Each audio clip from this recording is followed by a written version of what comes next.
자, 다시 한번 이제 집행의 방법 구체적으로 한번 살펴보도록 하겠습니다. 등기나 등록으로 집행하는 방법들이 있죠. 이런 재판은 어떻게 구분하신다고요? 재산이 무엇이냐를 일단 생각하시면 돼요. 재산. 그 재산이 공적 장부가 있다면 등기나 등록으로 한다라는 거죠. 자, 그러면 세상에 등기나 등록으로 되어 있는 등기부나 등록 원부가 있는 재산을 한번 살펴보면, 자, 우리 부동산 등기부가 있죠? 부동산 등기부 등본. 자, 자동차 등록 원부가 있습니다. 등록 원부. 그다음에 부동산 처분금지니까 부동산에 등기부가 있는 거죠. 그 외에 또 있는 것 아까 말씀드렸지만 항공기도 등록 원부가 있고요. 그다음에 선박 등기부가 있습니다. 선박 등기. 그다음에 또 있는 게 이제 뭐냐면 지식재산권이라고 해서 특허권, 상표권 이런 것들. 이런 것들은 특허청에 원부가 있죠. 특허 원부나 상표 원부가 특허청에 있습니다. 이런 것들은 다 등기 등록으로 집행을 합니다. 등기 등록으로 집행한다는 얘기는 이렇게 보시면 돼요. 결정한 법원. 결정 법원이 무슨 역할을 한다고요, 여러분? 집행기관의 역할을 해서 우리가 직접 가서 신청하는 게 아니라 법원이 알아서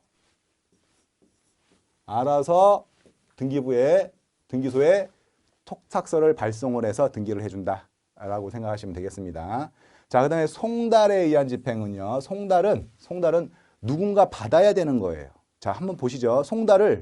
우편물을 송달할 때 강아지한테 송달하지는 않지 않습니까? 사람한테 송달하는 거죠. 사람. 결국에는 송달은 사람한테 하는 거예요. 사람한테 한다는 얘기는 뭡니까?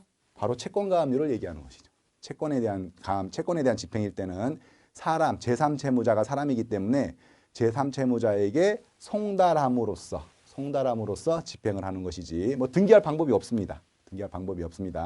그렇다고 해서 이 제3채무자한테 압류표를 부착할 수도 없는 것이죠. 사람이니까. 따라서 사람에 대한 송달은 채권에 대한 송달 같은 얘기고요. 그럴 때는 송달로 집행을 한다라고 보시면 되고요.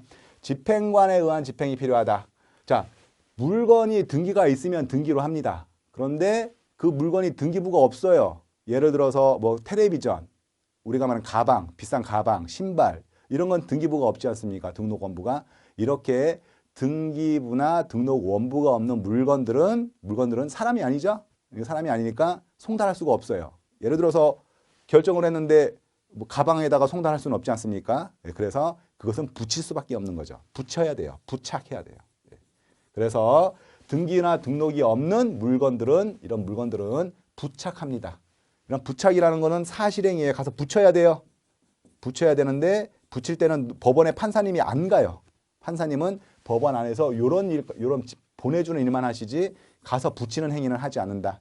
그러면 그 붙이는 행위를 누가 가서 하느냐? 집행관이 판사의 명에 따라서 가서 하는 겁니다. 그런데 판사님이 직접 집행관한테 붙이라고 명령서를 보내는 게 아니라 채권자가 가야 된다는 거예요. 채권자가 집행관 사무소에 가서